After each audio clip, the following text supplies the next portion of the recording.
Classroom of the Elite, Season 2, Episode 4, yet again, another outsourced episode. So let's get that out of the way first so nobody gets mad. This episode was done again by the same studio that Episode 2, but to be fair, it wasn't as bad. It really was not as bad. Now, I don't think it adapted that much. Like, the actual adaptation was really good, so I'm going to go through that in a bit too. And I'm pretty sure there was only like 2 main scenes cut while I'll go through, or 3 even. One was a little one, but great episode if I'm really being honest. Like, if you guys haven't checked that out, actually go check that out. I really did enjoy some of the scenes and the way they presented things. First of all, I want to talk about the Kei and Kiyotaka scene while they're on the stairs discussing the trader type of thing, discussing what Kiyotaka told Kei to do with the Kushida thingy. Really good. I really liked the OST used there, and just the way Aina Koji's voice actor presented the lines.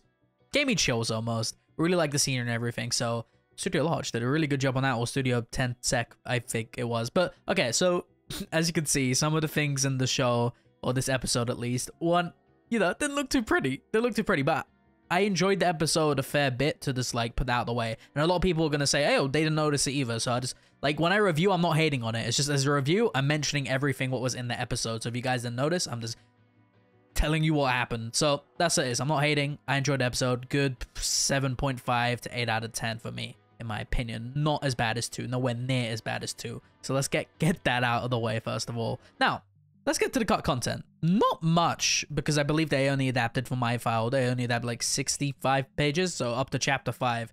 And this, I was like thinking, goddamn, this has 9 chapters, this volume. So it was like pretty long ass volume. So first of all, we can start off with Pseudo Ken's soliloquy, which is chapter 1. And I guess that sort of got cut out. I don't know what happened later. So with Pseudo, the end or the beginning of every Classroom Elite volume, you usually get an intro from a character. This intro sort of, you know, mentioning what the character's going through, what they might go through, or like a past to them.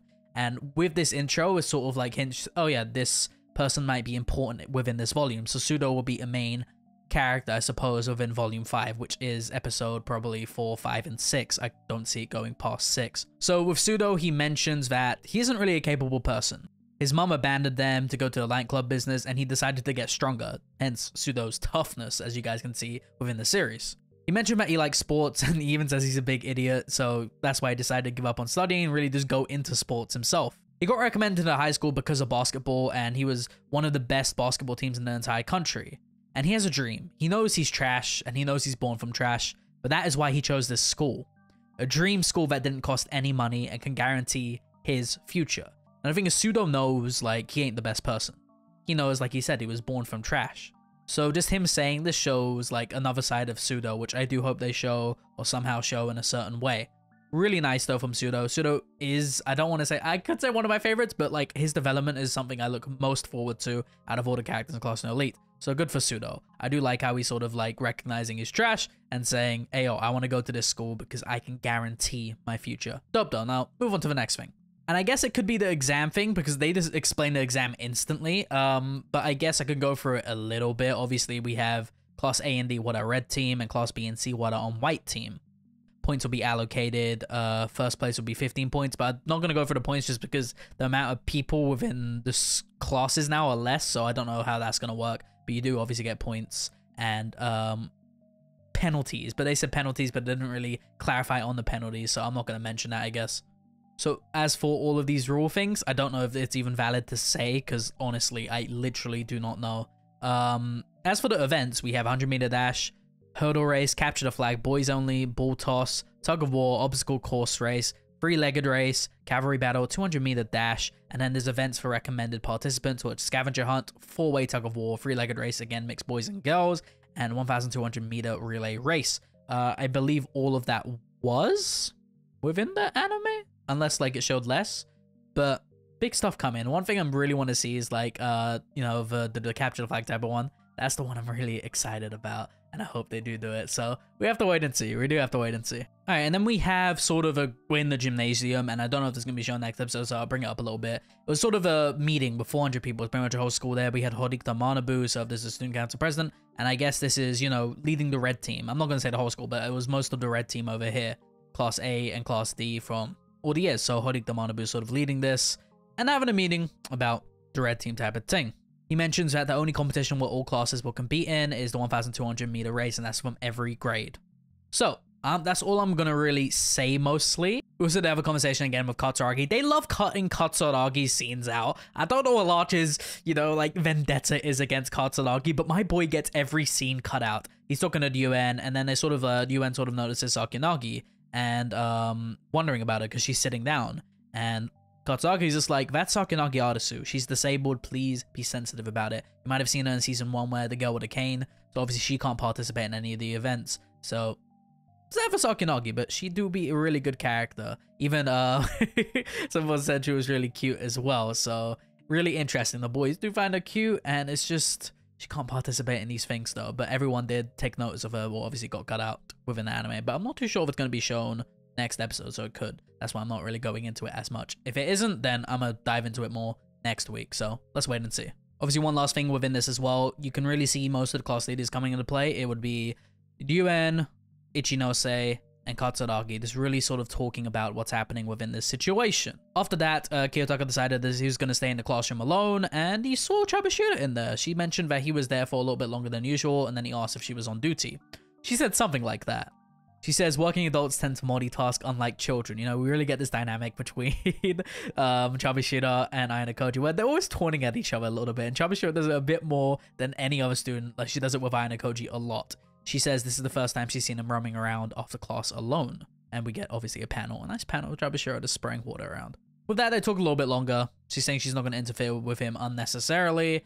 And I guess he just left. He went back to the dorm right after that. Same thing sort of play out the same. We obviously have the thing with Kei and Horikta, them sort of going back and forth. But obviously this is the doing of Ayano Koji and her sort of trying to put Kushida into this situation because of all the traitor stuff, right? Kiyotaka and Kei obviously have their conversation. And obviously Kei is still dissatisfied, but they're mentioning that as well. So if you're wondering how Kei feels about that, she's pretty dissatisfied about to this conversation. And as she walked away, Kiyotaka sort of sighed to himself, thinking, Class D strategy is now in motion, as was his personal plan. Along with that, we obviously get a thought here of Kiyotaka also thinking, now he wonders what Class A has in mind. So within the light novel, I guess is sort of like making sure Class A, Kiyotaka's thinking about Class A, thinking what their teammates sort of have in mind for this, thinking what Sakinagi is thinking and what Katsuragi is thinking. So that's really cool too. And also I should mention that Kiyotaka is technically friends with Katsuragi now. The whole of 4.5, so a whole ass volume got skipped. So it's a little bit hard to do. Like, I don't know what to explain. There should be videos on YouTube explaining the whole of 4.5. So the search, Class Elite 4.5 explained. I haven't done 4.5 myself, so I can't exactly cover it. But there should be videos online finding out what was in 4.5. But I guess it's really important as well. You have stuff with K in there. They did a bit of it last season with the pool type of thing. But mainly this is like Katsuragi, had a bit of Mio Ibuki in there. You had a few things like what I might still get adapted, but we have to wait and see. I might just be coping here. I don't know. Then again, they're testing their grip strength, and obviously he asked Pseudo, what's the ideal grip strength? He said, I don't know, maybe about 60. So Kiyotaka's okay, maybe about 60. This is the pretty average. Well, let me go for the average. Obviously that wasn't average. You asked the wrong person, Kiyotaka. He asked Pseudo, who obviously isn't the brightest dude, and obviously this did not end well. Horikta and Pseudo made a deal, and that was if Pseudo is able to clear an incredibly high hurdle, Pseudo will call Horikta by her first name. So that's the deal they sort of have her here. What could obviously get added, but obviously you can see Pseudo obviously likes Horikta. Him agreeing with her. You even saw an anime, he put both his hands up. This boy is simping Horikta. So that was an anime too. And then the rest of it was sort of played out the same too. Pretty much Ayano Koji talking to Sakura as well. Nothing too important. And like I said, I don't like to spoil anime onlys because I know if you watch it and I don't want to like completely do it. But like I said, if it's there next week or if it isn't there next week, I'll explain it within this video.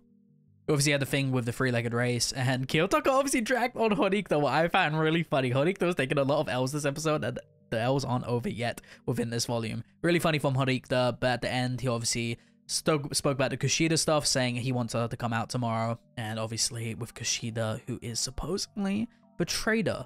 So really interesting stuff here. They did adapt quite a bit, or not actually adapted a lot less than I thought they would, but I guess the volume's shorter than usual, so I'm interested to see where they sort of go from here. They'll obviously talk about more of this thing later, but obviously that's going to probably be at the beginning of next episode. So interesting stuff coming. Got sort of a date, I guess you want to say, with Horikta, Kushida, and Ayano Koji, what's going to happen next episode, and a lot of good stuff coming.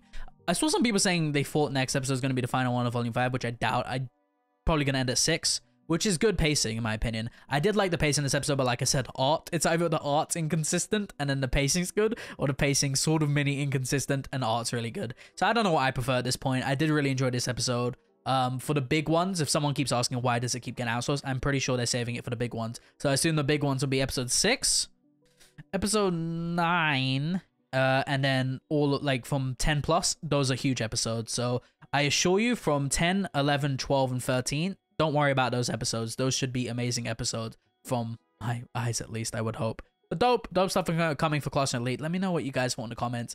I'm finding it hard to like go for this volume because like there wasn't much cut at the same time, but there is. So there's little details. So this wasn't much. I guess it was a cut content video because there's little parts, but it was mainly like a review / cut content. That's what I like to do. So let me know what you guys think in the comments. Sub to your boy. Try to get to 10K. I think we're 500 away, or maybe even less than that now. But I really appreciate it. Trying to get it for the next few days of the month until it ends. So yeah. I'll see you next time. Join my Discord. Join the Class Elite Discord. That'll be linked to. You guys can talk about and ask about stuff there with the Class Elite Discord. There's too many people in there to ask.